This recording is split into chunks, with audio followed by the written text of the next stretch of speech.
What in the world was that? It was 5 a.m. The night was being chased away by the encroaching dawn. But like the creature in my garden, the darkness was lingering in whatever shadows were left.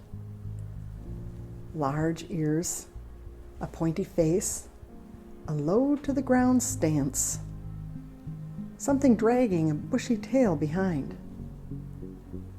In the dark, colors can fool you, but this was no red fox. That tail had no white tip. It appeared to have a long black stripe and ended with a blackened tip. But what in the world was it?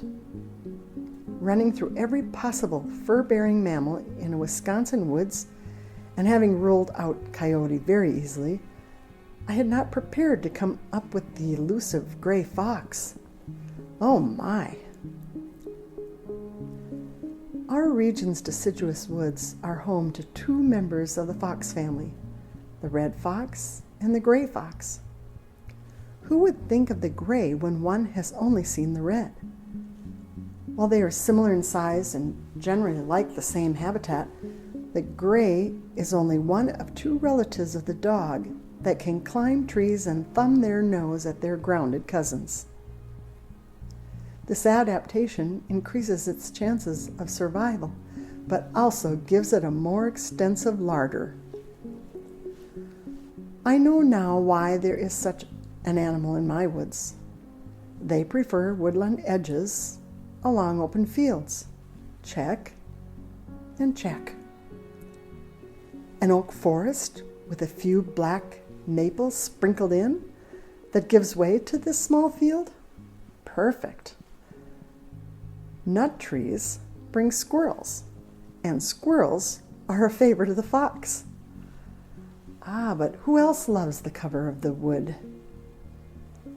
Birds big and small, and that interests the fox, but especially turkey, pheasant, bobolink, and the grouse.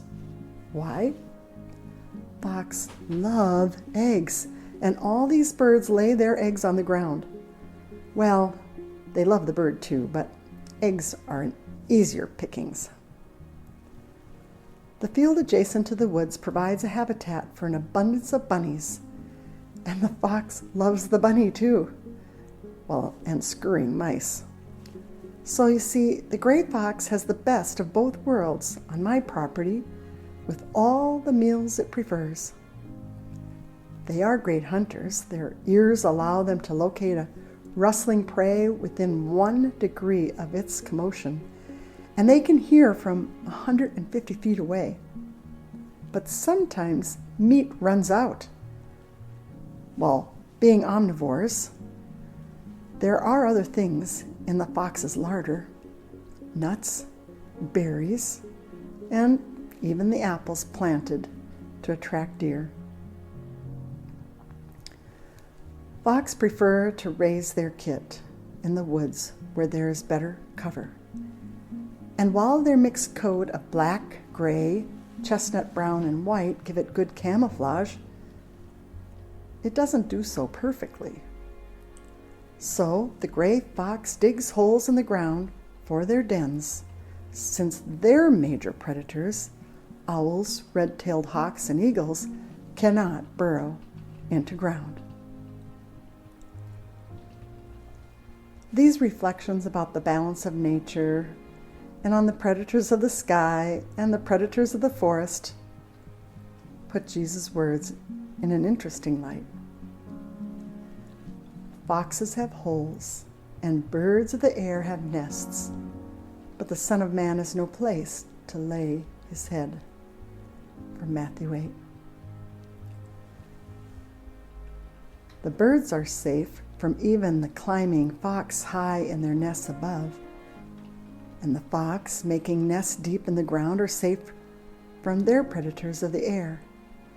But he, Lord of all, no place of cover above or below, no place to lie down in safety.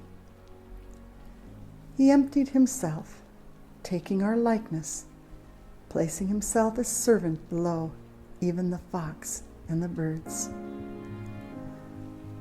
The book of Job, chapter 37 says, "Listen to this. Stop and consider God's wonders. The Almighty is beyond our reach and exalted in power. And yet, Jesus, most vulnerable, walked among us." Dear Lord, take our hand, walk with us in field and forest, through all the complexities of our shared worlds.